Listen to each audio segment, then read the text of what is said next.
เลยเกิดเป็นปานภาวะคนหนึ่งสารสังยาสูงมา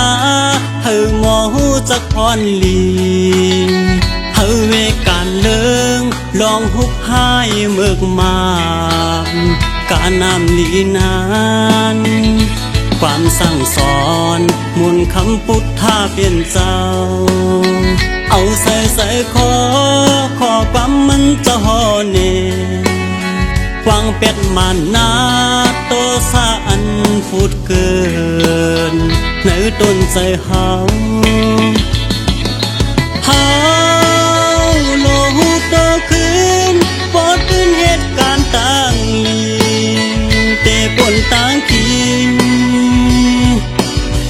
การลีโกสู่ลองดูลองตาเตจอมเฮาเมื่อกว่าต่อถึงเมื่อนาเตจอมมุงงามห่มปันการเกิดตายเปลี่ยนพิงทุ่งในโครงการอันเลิกตัวสาดตัวคนเฮาก็ตัวนั้นพอถึงข้าวยามเล็กก็สั่งตายห้ามสีอำไล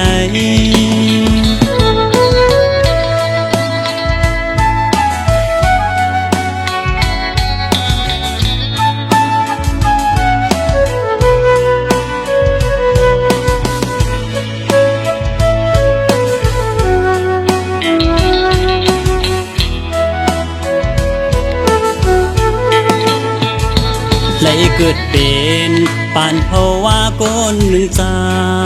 นสังยาสูงมาเฮาหมอหูจักพรลีเฮาเวการเลิงลองหุบหายเมือกมา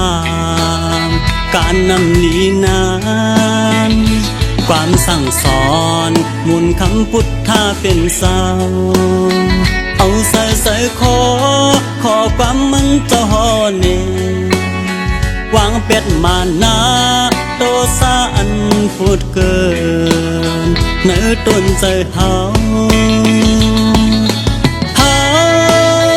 ลีหูโตขึ้นปอดตื่นเหตุการณ์ต่างลีเตปนต่างขี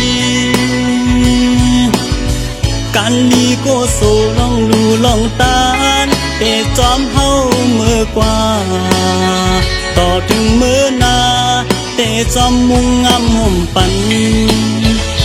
การเกิดตายเป็นเพียงทุ่งในโครงการอำเลิกตัวสาดตัวคนเฮาก็ตัวนั้นพอถึงข้าวยาม